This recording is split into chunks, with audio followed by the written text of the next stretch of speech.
Yo, what is up guys? I'm bringing you a brand new video today, and this time we're talking about G-Star 2019. I had the privilege of flying out to South Korea, courtesy of Pearl Abyss, to attend the G-Star 2019 event, which is essentially Korea's equivalent E3 if you're from North America.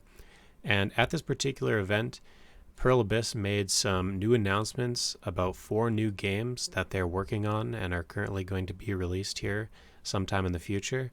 And we even got to play some of their new Shadow Arena standalone game.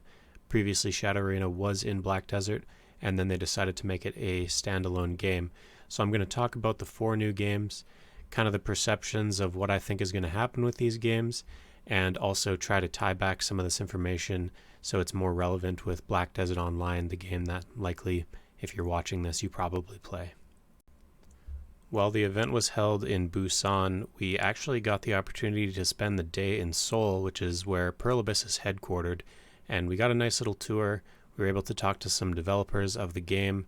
We had some lunch in their cafeteria, and all in all, it was just a pretty amazing experience to be able to see where Black Desert Online was made and where people are thinking about the ideas of new content that actually makes it to the game. It was quite an awesome experience. The footage you've been seeing so far in the video is from our Pearl Abyss tour. You guys can kind of get an idea of where the game is made. But the first topics that I want to talk about here are the 4 new games.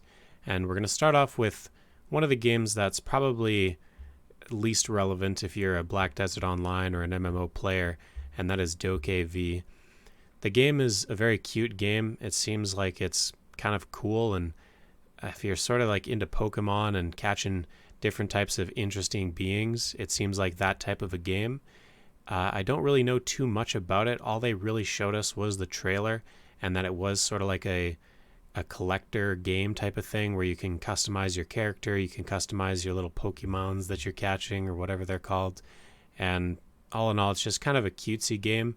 Doesn't really seem like it's for the hardcore MMO player, or I mean, perhaps you might enjoy it if you like games that extend outside of just MMOs. But overall, it was probably the game that kind of least interested me, just because I don't really play those types of games. But I will have the trailer linked, the first link in the description, if you want to check it out with audio. But essentially, my take on the game is that they're kind of spreading their wings out a little bit. It's their first time in my knowledge that they've extended outside of the MMO titles, and it seems like kind of an interesting project.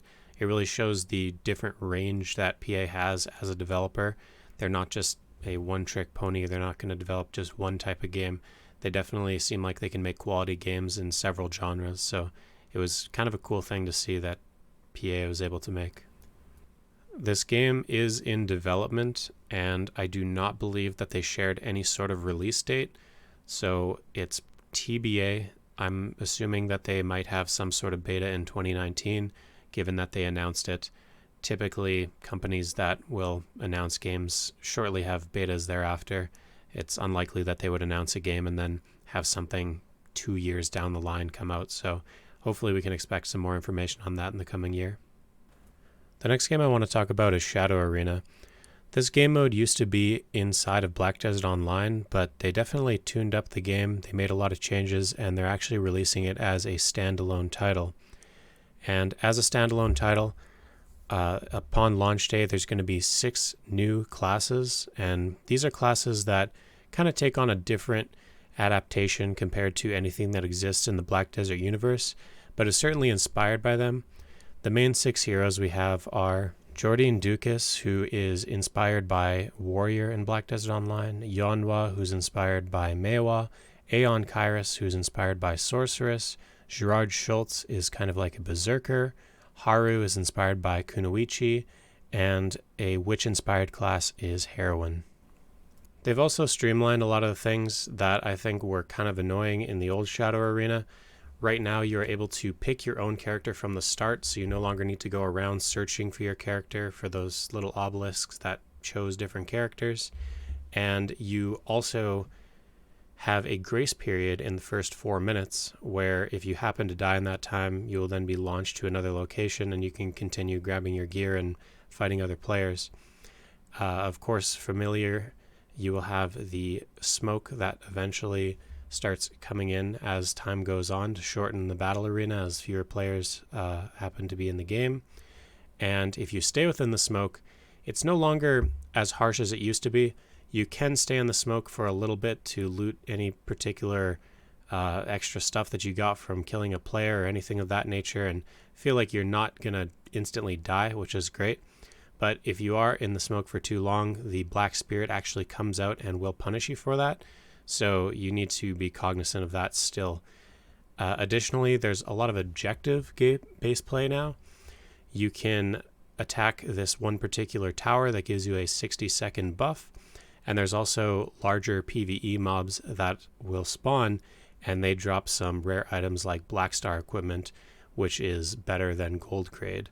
So it's quite an interesting gameplay style, and yeah, it definitely has spiced things up. It's made the rounds a lot more unique and a lot more fast-paced, I would say. This next game is probably the one that surprised me the most. I really wasn't expecting it coming to the convention, expecting that I was going to be blown away by it, but I really was, and I'm actually really excited for this. So it's called Plan 8, and it's essentially Pearl Abyss's first attempt at making a shooter game, but they did say at the keynote that this particular shooter game is unique in that it does have aspects of MMO in it. So it's sort of like an MMO shooter. I'm expecting sort of a long-term progression in your gear, as well as a pretty fruitful campaign. I kind of compare it maybe a little bit to Destiny 2. Destiny 2 sort of had that MMO aspect, but it was done by a company that never really had a background in MMO-style games. So I'm really excited to see how Pearl Abyss sort of ties the two together in a really nice way. I used to be a shooter player, and I transitioned into MMOs, so having the mix of two is honestly really exciting. There is no release date on this particular title, but I'm really looking forward to it, and be sure to look out for future announcements by PA for this one. This last and final title has got all the BDO players talking about it.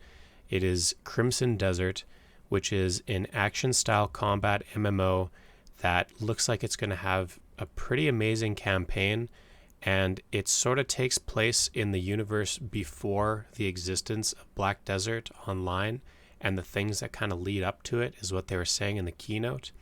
And just based on looking at the trailer, it kind of seems like the combat can be sort of compared to old style Black Desert, where you hadn't had your awakening combat yet. It's sort of all pre-awakening combat. Didn't really look like people were switching their styles of combat in that way. But in talking with one of the lead developers of the game, he did allow me to say that this particular game is not a succession to Black Desert. It is in no way a replacement for it either. So if you are a hardcore BDO player and you feel like, man, maybe my time is not going to be valued in BDO anymore, that's certainly not the case. He expressed that they're very different games, and a lot of the satisfaction and things you might enjoy about Black Desert may not be present in Crimson Desert because it is a completely new spin on a game despite the very similar name. I'm personally very excited to take part in Crimson Desert. I really love BDO, and the action combat style and not having tab targeting is one of the main things that I like about it.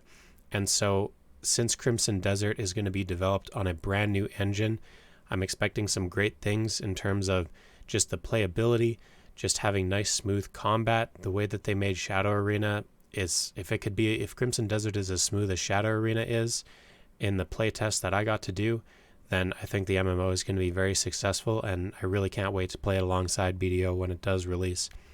There is no particular release date that they did give out, but once again, they did make the announcement, so I'm kind of expecting maybe something soon, maybe an alpha, a beta, something that might come out in the next year or so. But either way, I'm going to be keeping my eyes open for that one. But that about wraps it up, guys. Those are the 4 new games. That kind of gives a nice little recap of the trip. We did a lot of touristy things around the area, and if you guys have any more personal questions about the trip, feel free to hit me up in my stream. It's going to be linked below, along with all the trailers and their official audios, in case you want to watch the entire thing with the gameplay audio. But other than that, guys, have yourselves a great evening, and I'll talk to y'all later.